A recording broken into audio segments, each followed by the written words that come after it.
Hey everyone, it's Kenlin, and welcome back to my channel for the Astro and Energy Report for the week of November 10th. It's a huge week, not even 1 week after the election at this recording. And you can already tell as a signature of what's to come, the polarization, the culture war that we're in right now. And so I want to presence a few things that are happening this week and also some of the big picture, although I'll save more of it for the 2025 trends. I can't wait to do that video. This week is a precursor. It's showing us the signature of energy that's shifting and changing into the new. And whether we like it or not, this is the new. This is the disruptor energy that consciousness, evolution has chosen to take us into the Aquarian Age.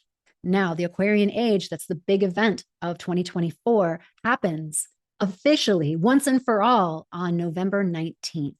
That's when Pluto, the Lord of death and rebirth, let's remember his job, is moving into Aquarius. So you can check out that part of your chart. The lesson is learned for Capricorn. And it is going to begin destroying and remaking a whole new world for the next 19 years. So I don't know about you, but I'm going to be in my old crone time of life and at the very end of my life. And so I will get to see, God willing, the playing out of this whole new world. Now, we haven't had this signature ever before in our lifetime because it takes Pluto a long time to transit around the sun.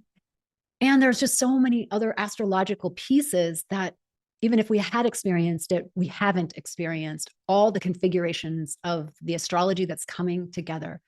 So there's just deep change, existential crises, and we're faced with issues that we have never been faced with before, like deep fakes, like AI. And we'll get into that more as we talk about the age of Aquarius. So I want to rest assure people who believe that, who are fearful of government. Like, I don't want to rest assured that everything's going to be hunky dory because it's not. It's just not. Disruption has death in it. It has fighting in it. It always has, and it will. And the forces of change are not individual. So they don't care about our individual life. It's not even a they, but just as a metaphor, the forces of change are not individual. They are collective. There are movements, and people will come and go inside of these movements. But the signature is decentralized, and it's where the outliers, the people who have had no say, start to become more of what's accepted as the norm. And so we're going into more diversity, not less, more rights for people, not less. So let's presence what's happening this week. We've already had the election. And if you haven't checked out my video I did right after the election as a live stream in my Evolving Sisters Network group, check that out. It's a way forward, not spiritual bypassing, not reactivity. It's a way forward through neutral. And neutral is actually a very high frequency. And that's the frequency that as a leader, I know for myself, the more that I embody that through curiosity and through don't know mind, the more I get surprised by life itself and the beauty of life that wants to show itself to me, no matter what. It could be a complete shit show out there and beauty will still survive. Beauty will still be here. So we get to be careful that our thought forms about what should be either our idealization of what Trump is going to do or our fear about what Trump is going to do. They're all projections. So come back to what's so. What's so is just right here and now as facts. Discipline your mind to be with what's so and notice when we start making up stories. Because what's so is very solid ground. Stories get your ass kicked, right? We get attached. Or we miss the gold in something. And so clearly, through the people in this election, in this democratic process, we have voted disruption. So let's lean into that as the new normal, as the truth. And honestly, when I look at the astrology, how else is all of this going to happen but through a very disruptive candidate, even though I didn't vote for him? So the signature of this week is faith tested. It's also living outside of our comfort zone. And that's because we've got a full moon happening. That full moon in Taurus, it's the sun in Scorpio lighting the moon of our conscious awareness in the house of Taurus.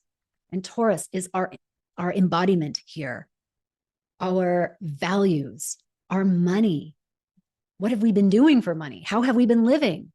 What's true for us now? Are we living our truth? Chances are all of this is getting reinvented right now.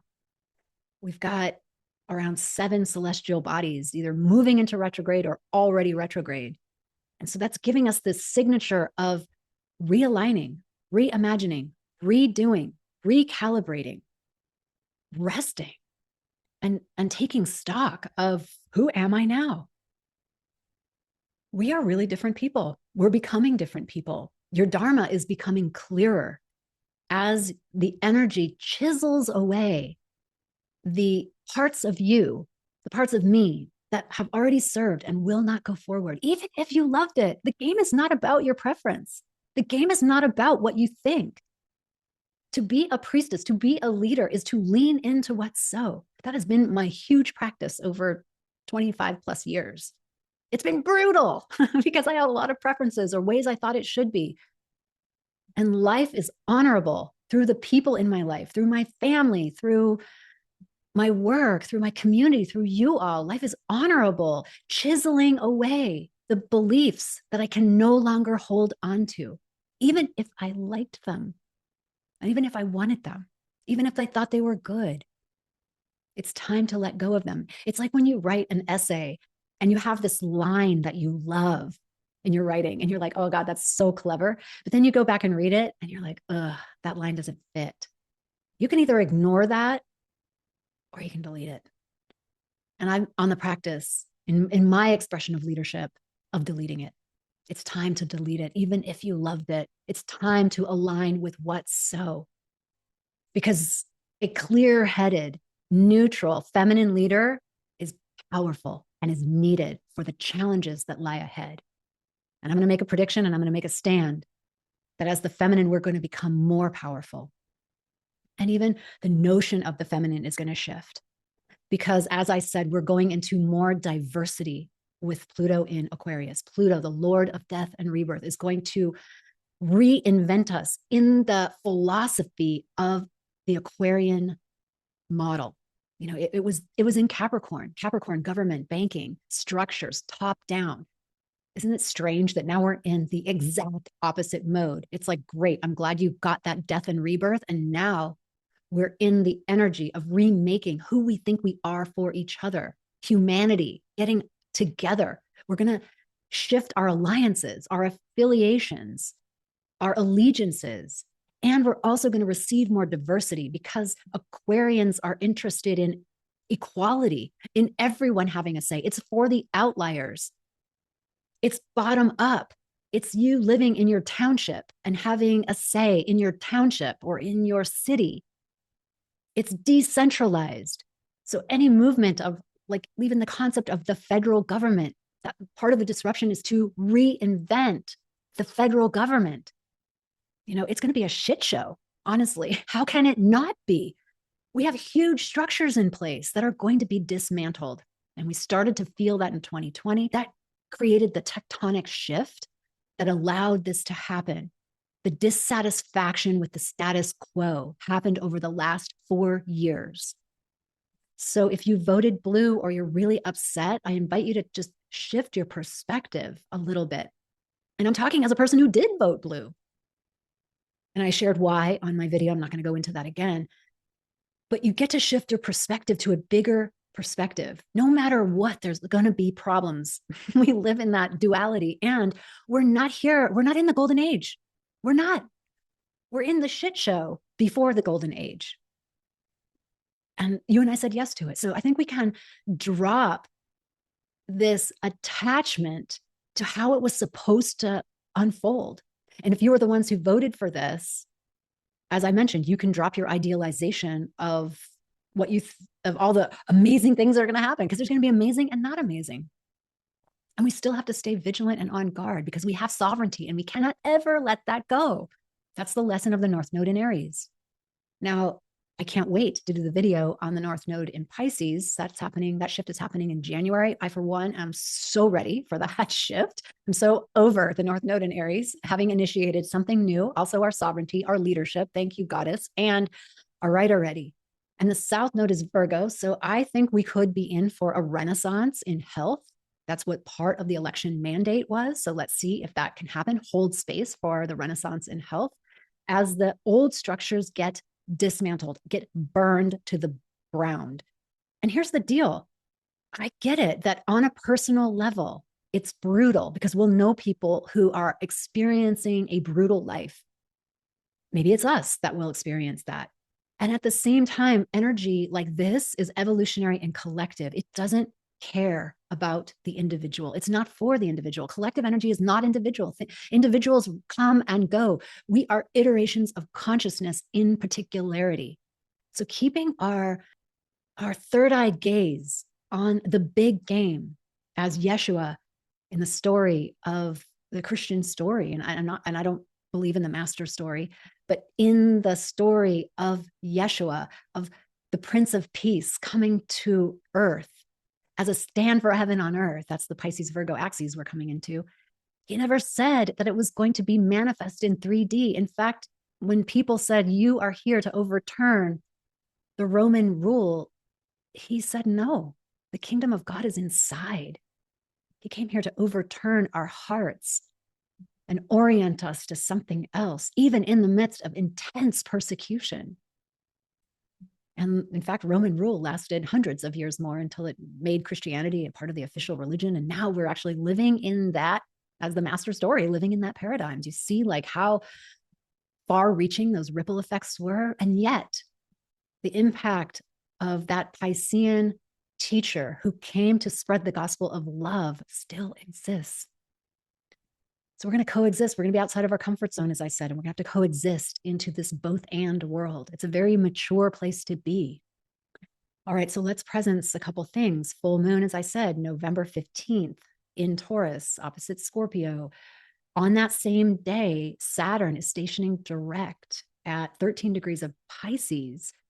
And that's the great dissolver. So again, we're in a release mechanism. We are evaluating what is going so that who we are can emerge stronger. And these distinctions I'm sharing with you now are in support of the discernment and the decision-making that you want to have in who you want to be going forward. I think also Saturn in Pisces is when your faith is tested, because Saturn is the Lord of karma. There's big karma that's meeting itself out right now. So we have to pay our dues and we have to keep the faith. We get to keep the faith. And I think keeping the faith involves that inner gaze. Where is your consciousness located? If you're here playing the game in form and you're firing darts, you are contributing to the culture war that's setting the stage for some kind of conflict and indeed maybe even war. So be very careful if you want to take on that kind of karma. I also think be very careful of what kind of voices you amplify in your social media. You know, I remember in COVID, people were like amplifying all kinds of things that never came to pass, all kinds of fear. And it seems like that's what's happening on the opposite direction now. And I remember people telling me after I said, I don't want to receive any of this stuff, people were saying, well, you have to know. You have to be in the know. No, I don't think so, because I don't think there's anything to know. I think that's speculation. I think to know is to know what is, to make contact with reality, not a speculation about it. When the time comes, we will know it. But it doesn't contribute to the growth in worldview, the elevation of worldview, to recycle fear and disseminate it and amplify it. So the two main signatures of this week, the full moon, and then slightly after this week, the 19th of November, and I'll make a video on that of Pluto moving into Aquarius. Those are the big changes. We have Venus moving into Capricorn on the 11th of November. Now, I like this because Venus in Capricorn has integrity. She's practical. She's the observer. She's also toggling with Pluto. So they're in a conversation about this big change.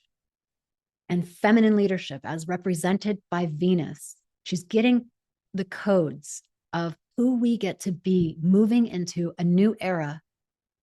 And it's through the lens of Capricorn, where Pluto has already been, meaning where in your chart you already have mastery.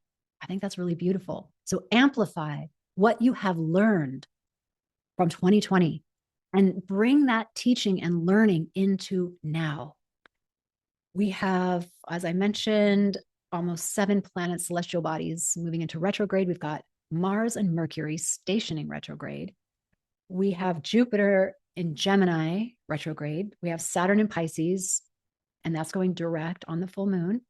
Uranus in Taurus, Neptune in Pisces. And that Neptune is going to support also the letting go of what needs to be let go of. And it's going to be big. I mean, haven't you noticed? I mean, for me, I've noticed, I'll say lots of layers of releasing, meaning, a new thing pops up almost every week of what I get to let go of.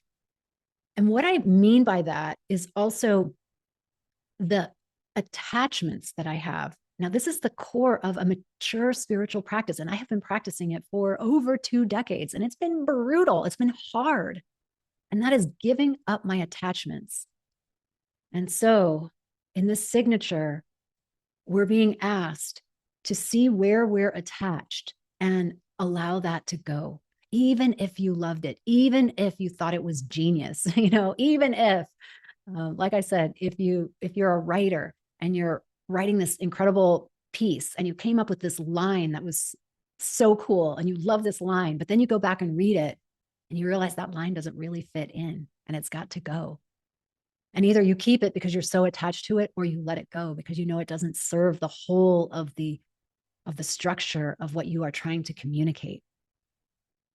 And those are the moments that we continually prove to ourselves that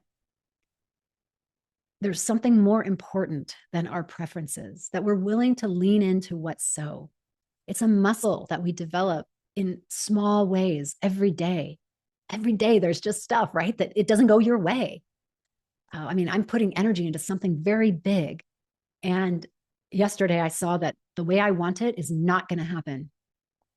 And there was a moment I wanted to collapse. I was so tired and I just wanted to collapse and cry and text my friend about how unfair it is. You can feel that. And there was another voice, and that voice, because of the muscle, is a little bit stronger. And it was like, lean in, like it's what's so. You have the thought that this would be terrible, but maybe it's not going to be. And if it is terrible, you're just going to fix it later. But this, in this moment, is what's so. And that just dissolved that need to collapse and cry. And I was able to solutionize with some others. Okay, now if we do it that way, which was not my preference, but if we do it that way, how can it work out? And a whole new plan emerged that I'm okay. That's what I'm on board for. So that's a word to us to continually practice that noticing of, and you can feel it as a tension or a contraction in your being and this stuck point. And so go inward with it and have the dialogue with it so that you can ultimately lay it on the altar of the divine, of life, capital L. And this is where it wants to go. And this is how it wants to play. And we don't know. We don't know. We are living in very interesting times. And I think our worldview matters. So use the discernment not to slip into a worldview that's lower. That's me versus all those other people, or me and my people versus all of them. I've heard a lot of people say those kinds of things, and I think it's dangerous. It's got a lot of hubris in it, and it's dangerous. Projection is always dangerous. It has this I know quality to it. And that I know quality to it will sink this culture. And if we have to go there, we have to go there, but I will not be playing that game. So what's your energy signature for your leadership? What's your leadership signature? What's emerging? How are you being sculpted by life, by situations, by your constant releasing of your things that you hold precious and dear, letting them go to God, Goddess, life, capital L, reality, capital R? How are you being sculpted by that? That's what's happening under this full moon. It's no joke. Pluto, the Lord of death and rebirth, is going to remake you in the Aquarian area of your chart, bringing the Aquarian values to our collective. And we'll say more about that. I think I've already done a video, but I'll say more about the Aquarian values that are going to emerge in society, in our collective consciousness.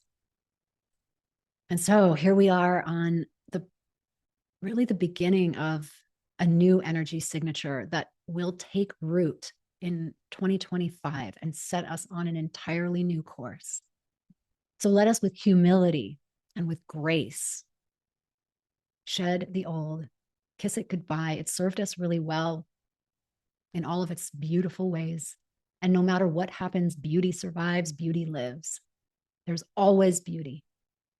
Simon Wiesenthal, who survived Nazi concentration camps, wrote The Sunflower. And that was his point, that beauty lives even in the worst of situations.